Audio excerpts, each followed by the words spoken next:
Aleluia, vamos orar. Senhor Deus e Pai, nós te agradecemos, Senhor, por este momento de adoração, que essa atmosfera não seja perdida, mas que nós continuemos a prestar um culto direcionado a Ti, porque só Tu és digno de toda adoração.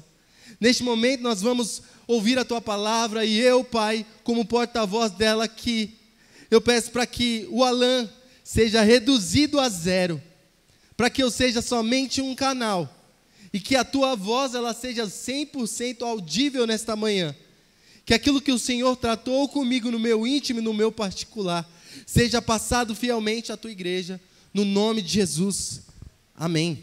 Podem se assentar.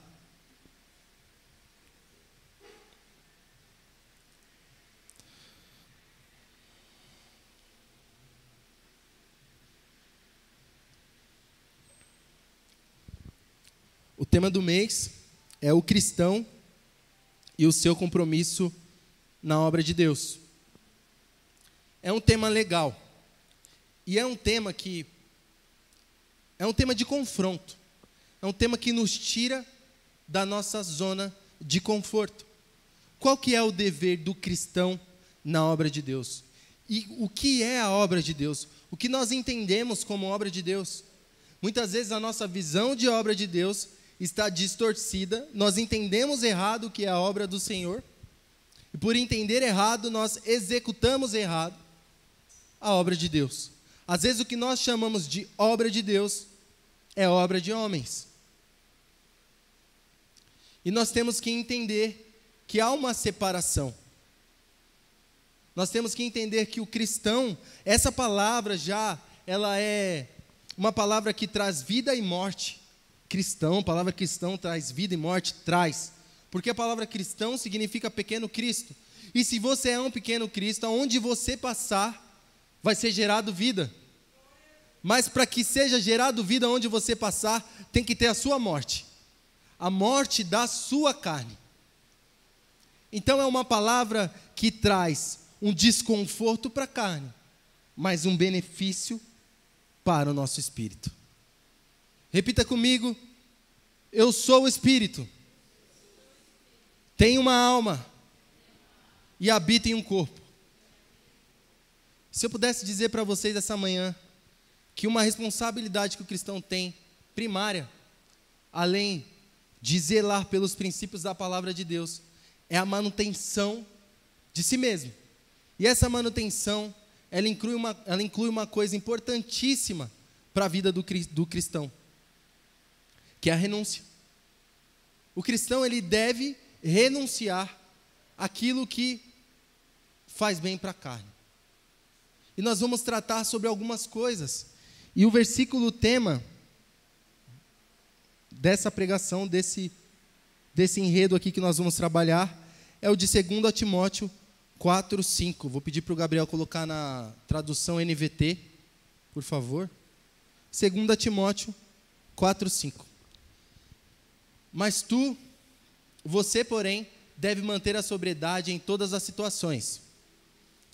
Não tenha medo de sofrer. Trabalhe para anunciar as boas novas e realize todo o ministério que lhe foi confiado.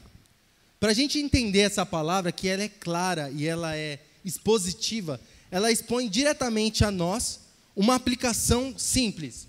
Qual a aplicação que esse versículo ele expõe a nós? Devemos manter a sobriedade em todas as situações. Tem que ser equilibrado. Então, lendo esse versículo, a gente já entende o recado. Não devo ter medo do sofrimento. Então, é direto. Parte C, eu tenho que trabalhar para anunciar as boas novas. E parte D desse versículo, realize todo o ministério que lhe foi confiado.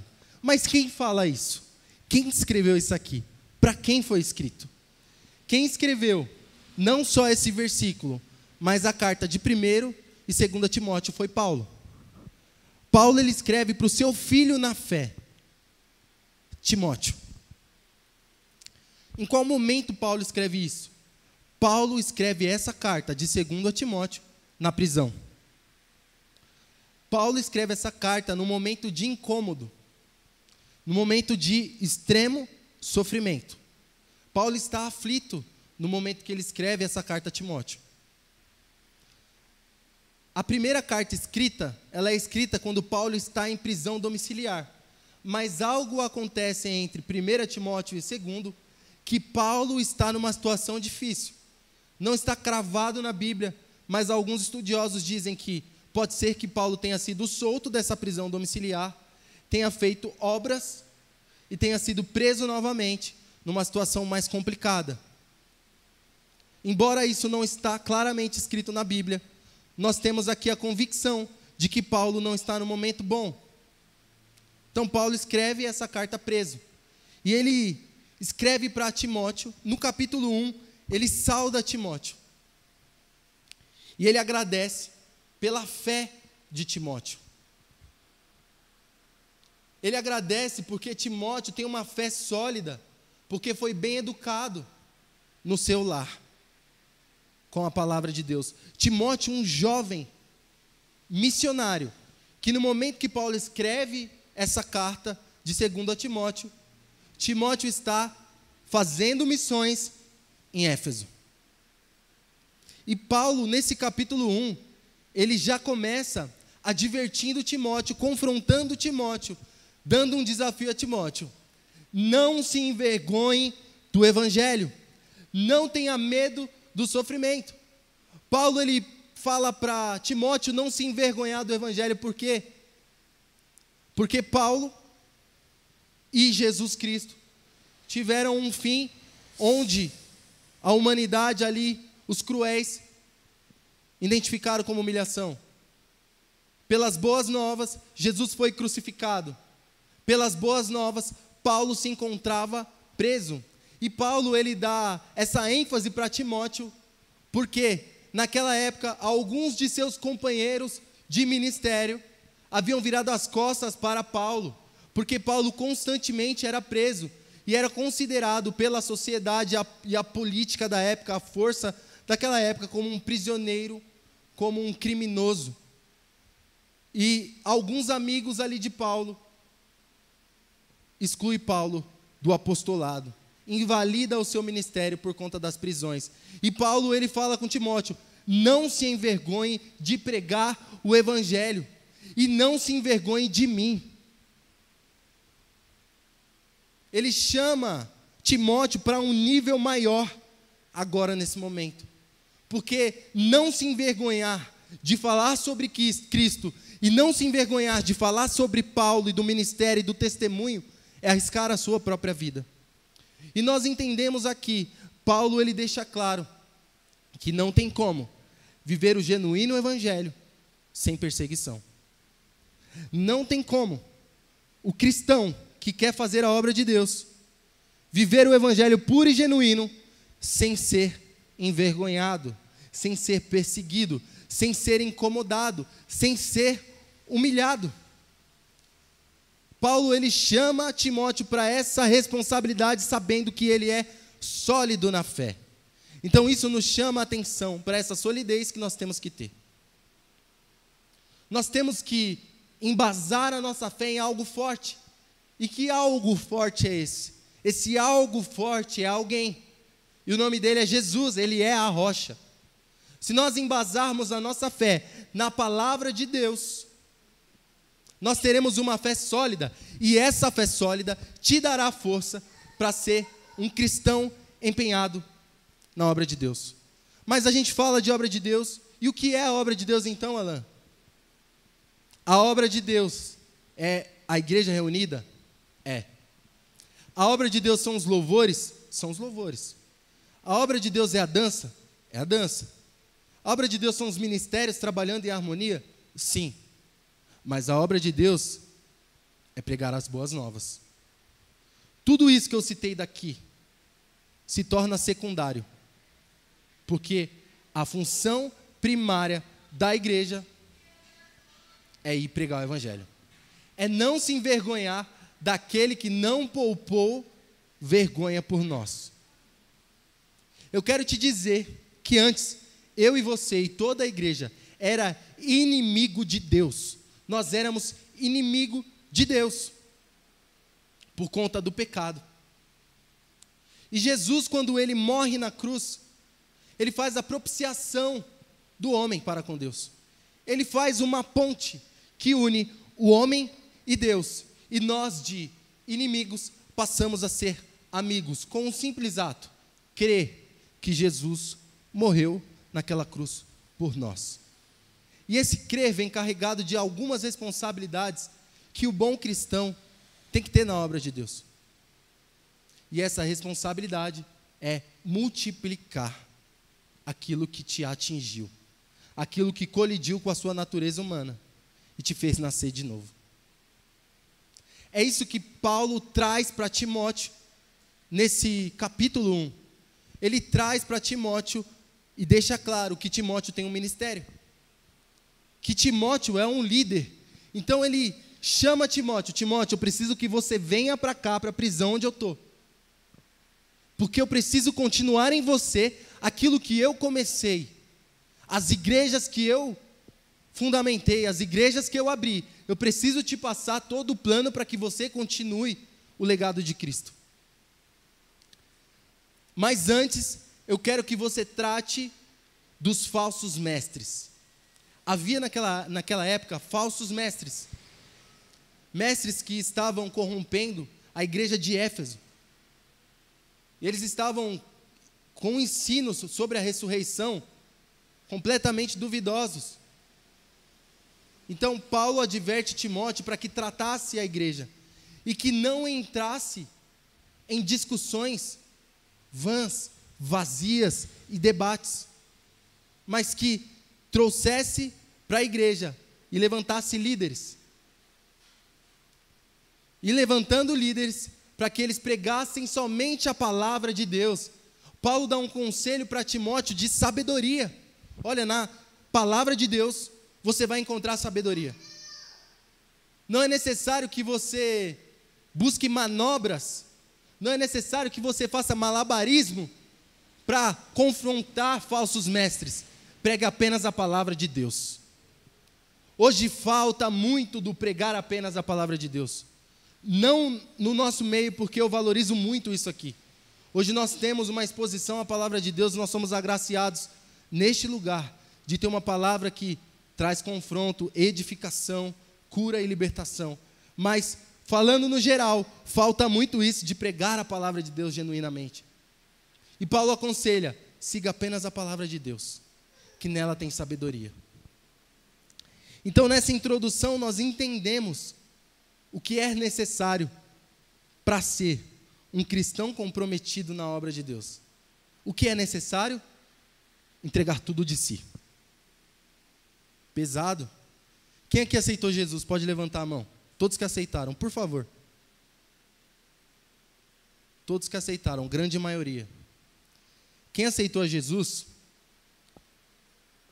no momento da confissão, entrega a vida. E esse entregar a vida não é filosoficamente, é integralmente. Quem aqui quer ser aprovado como um bom cristão na obra de Deus? Todo mundo.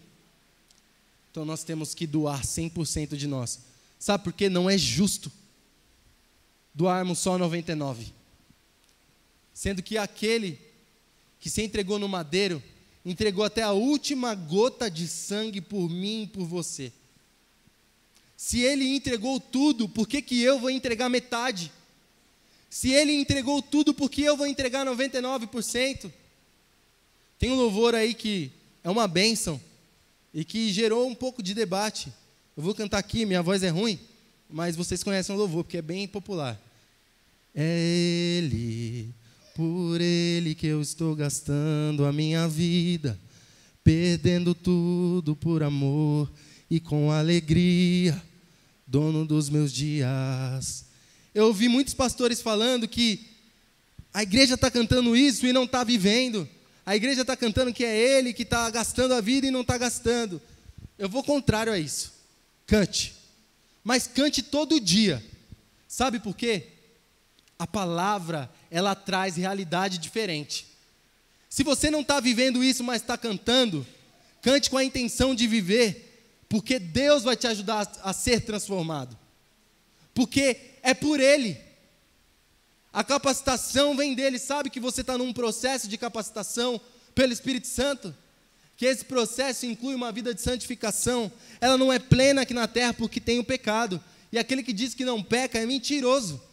Mas se você vive esse processo e compreende que, embora o pecado está no nosso dia a dia, você se afasta e você se separa, e por mais que você caia, você ora, se arrepende e continua. Então é Ele e é por Ele que você tem que gastar a sua vida. Cante isso, não se ache menor daquele que se mostra ser maior. Tem muita gente mostrando ser maior em santidade e é somente um religioso. E sabe que Deus não chamou você para ser religioso, não. Deus chamou você para ser um bom filho. Paulo, aqui na carta de 2 Timóteo, ele vai comparar a vida cristã com a guerra. Ele vai comparar a vida cristã como se fôssemos soldados. E é interessante essa analogia de Paulo, porque um soldado ele faz de tudo para agradar aquele que o alistou. Ele faz de tudo para fazer corretamente e não ter erros naquilo que ele foi chamado para fazer. Sabe por quê? Paulo também cita um atleta, ele também cita agricultura. Sabe por que ele cita essas analogias? Porque tem uma coisa em comum entre elas. Quem faz sabe que o propósito é maior do que ele mesmo. Saiba que quando você aceitou Jesus e decidiu caminhar, seria necessário e é necessário entender que essa obra é maior do que você, que esse Deus é maior do que você mesmo, e que você se lançou, então, de fato se lance, de fato vá. Sabe por quê? Aflições, elas vão existir e coexistir na vida do crente, mas o versículo aqui que nós lemos, diz na parte C, para não temermos o sofrer. Olha, eu não posso ter medo de sofrer. Sabe por quê? A palavra diz em outro versículo, que o amor de Deus lança fora todo medo. Então, você vai sofrer sem medo. Olha aqui, maravilha. Chega a ser até loucura dizer isso sorrindo. Mas eu imagino Paulo, na sua última carta, não sei se você sabia disso, mas essas aqui foram as últimas palavras de Paulo. Na sua última carta, Paulo está se preocupando com alguém. Na sua última carta, Paulo está feliz porque a graça de Deus está repousada sobre ele. Na sua última carta, Paulo fala de um amigo que ele deixou enfermo para outro discípulo cuidar. Paulo, na sua última carta, prestes a ser morto, ele se parece com Cristo, que lá na cruz, esvaziado de si, disse: perdoa-os, que eles não sabem o que fazem.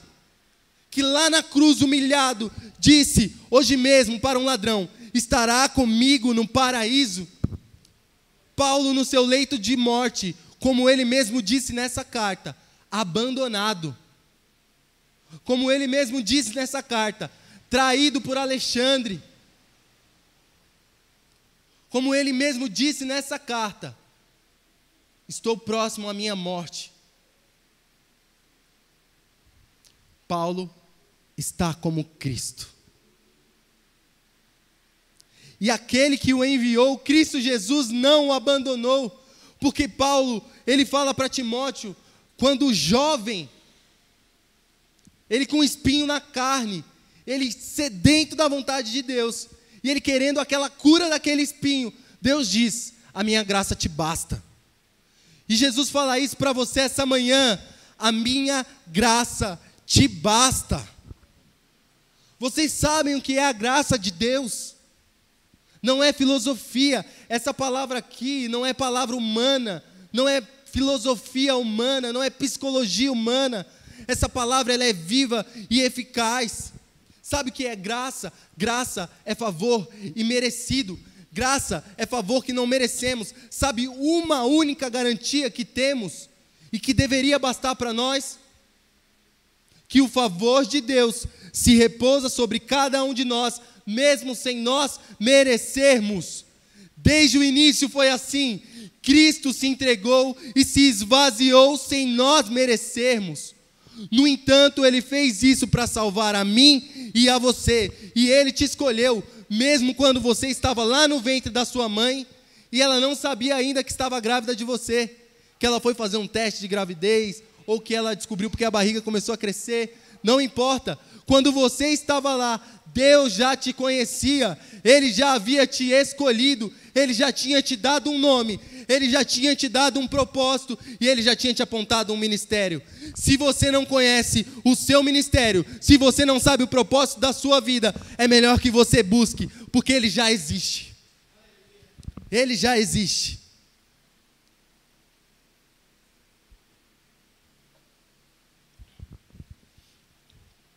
Paulo, ele traz isso à realidade para Timóteo. Embora Timóteo tivesse a sua fé consolidada, firme, Timóteo, ele era missionário em Éfeso, mas alguns estudiosos dizem que Timóteo, ele era tímido, poderia ter um comportamento um pouco envergonhado e tímido. Paulo confronta Timóteo. Falei, Timóteo, você tem um ministério. E realize todo o ministério que lhe foi confiado. Foi confiado algo a você, Timóteo. Quantos Timóteos tem aqui nessa manhã? Lhe foi confiado algo. Lhe foi confiado uma obra excelente. Mas para isso é necessário não se envergonhar. Para isso é necessário não ter medo do sofrimento. Só de você se intitular cristão, uma palavra sinônima a isso é sofrimento. Eu acabei de criar isso. Porque no dicionário não é. Cristão e sofrimento não é sinônimo. Mas na realidade é. Cristão e sofrimento andam lado a lado. Alain, mas a vida do cristão é só sofrimento. Eu não disse isso. Foi você que entendeu. Se você entendeu assim, foi você. Mas, se você entendeu dessa forma, eu vou esclarecer. Nós temos momentos, muitos momentos de alegria, sendo cristão. Sabe por quê? A graça nos basta. Quer dizer que eu não vou realizar meus sonhos? Claro que você vai realizar seus sonhos. Trabalhe duro para isso. Faça a tua parte. Deus irá lhe abençoar. Mas não ache que você, entendendo o que Timóteo entendeu, entendendo o que Paulo deixou claro para Timóteo, não ache que você não terá sofrimento. Porque se um cristão não tem sofrimento, ele está praticando o cristianismo errado. Porque o sofrimento ele vai vir. Ele veio para pescadores que estavam no barco com Jesus. Os caras estavam no meio de uma tempestade, com Jesus no barco. E o sofrimento veio. Tamanha era a tempestade, todos aqueles homens experientes de pesca. Homens veteranos do mar. E eles se assustaram. Ficaram com extremo medo. Só que quem estava no barco? Jesus. O cristão genuíno, ele sofre, mas Jesus opera um milagre. Saiba que você não vai ficar no sofrimento. Se você está achando que a sua vida é sofrer, não é isso não. É sofrer milagre. Aí vamos para novos sofrimentos. Porque conforme nós passamos tormenta e sofrimento, fica mais palpável, mais tangível a presença de Deus. A presença daquele que te enviou. Eu não sei se você esperava vir aqui hoje e ouvir isso. Mas eu não poderia vir aqui hoje e pregar algo diferente. Paulo, ele traz consciência para Timóteo de que é necessário romper. Escuta, você quer ser um bom cristão? Você quer ser um bom membro dessa igreja? Você quer ser um bom filho do Pai? Você quer onde pisar, o ambiente mudar? Você quer orar e pessoas serem curadas? Você quer orar e a provisão chegar? Você quer ser como Pedro, jogar a rede e vir um monte de peixe em abundância e você ter para compartilhar e ajudar financeiramente a sua família? Você quer tudo isso? Há um preço a ser pago. Alan, mas o evangelho é de graça, e você falou da graça, e a graça é o quê? É um favor que nós não merecemos. Mas eu não estou entendendo isso, agora eu tenho que pagar? Não confunda uma coisa com a outra. Esse preço é o preço do não. É o preço da morte diária que Jesus comentou lá atrás. Dia após dia. Negue-se a si mesmo. Tome a sua cruz e siga-me. Esse é o preço. Ah, mas eu quero unção. A unção tem um preço também. Eu quero pregar e pessoas sentirem a presença. Eu quero falar do amor de Deus e as pessoas sentirem a transformação. Isso tem um preço. O preço é a busca. O preço é o chorar. O preço é a cara no pó. O preço é a humilhação. Ah, meus amigos, meus irmãos, nós não sofremos como esse homem aqui, Paulo, sofreu. Nós não sofremos como ele. Ele estava nesse momento que ele escrevia essa carta, sujo, com frio. Tanto que as considerações de Paulo no capítulo 4 é para Timóteo trazer um casaco para ele e alguns livros. E que Timóteo se apressasse. Gabriel, consegue colocar no versículo 1, por favor?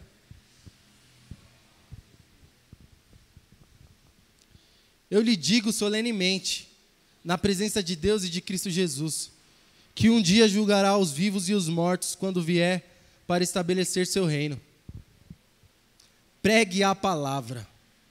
Esteja preparado, quer a ocasião seja favorável, quer não.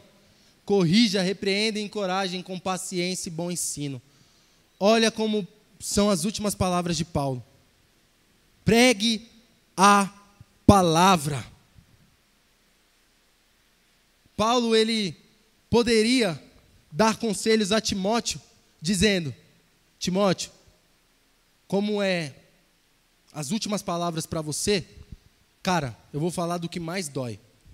As algemas ficam muito desconfortáveis quando passa tantas horas. As chicotadas que eu tomei abriram as minhas costas a ponto de mostrar os ossos. Timóteo, eu fui apedrejado. Timóteo, eu fui cuspido. Ele poderia alertar, isso é sofrimento, dor. Mas sabe o que ele alerta para Timóteo? Tome cuidado com a traição. Timóteo, tome cuidado com a traição. Porque eu fui traído. Na primeira audiência do meu julgamento, que eu achei que teria alguém comigo, todos me abandonaram.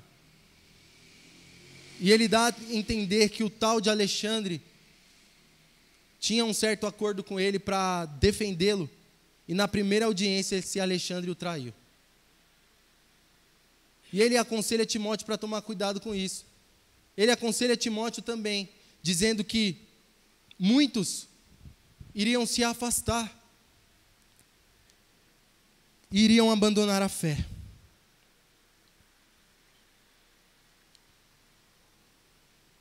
E ele disse: Timóteo, isso vai acontecer. Isso é uma coisa comum. Pessoas vão, pessoas vêm, mas você não. Com você isso não pode acontecer.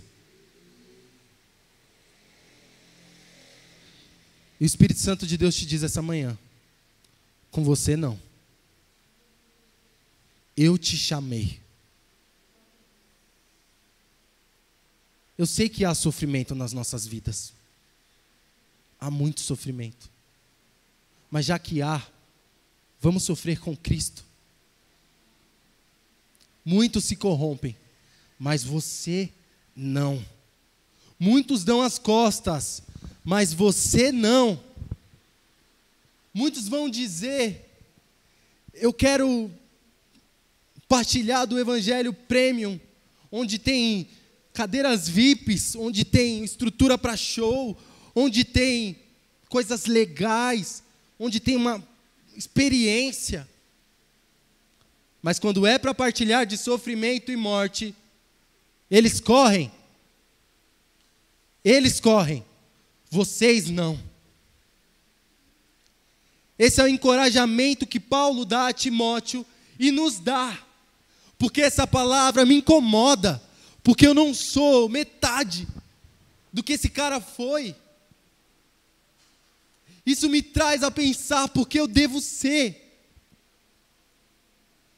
Cristo, ele recebeu a justiça de Deus naquela cruz. Essa justiça o atingiu, a ponto dele falar como Paulo falou: porque me abandonaste? Mas quando bate em Cristo a justiça, reflete em nós misericórdia. E nós somos amados. E como não retribuir esse amor, doando 100% de mim e da minha família? Nós temos que mudar a direção. Não dá mais para continuar como estamos. O Espírito Santo diz essa manhã: não vire as costas. Pelo contrário, continue marchando. Paulo diz para Timóteo: apressa-te.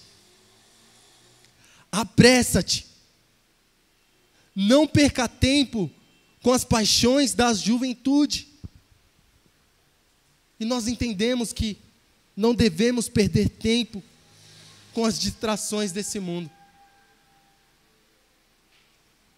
Aqui no versículo 5, na parte C, fala para a gente trabalhar para pregar as boas novas.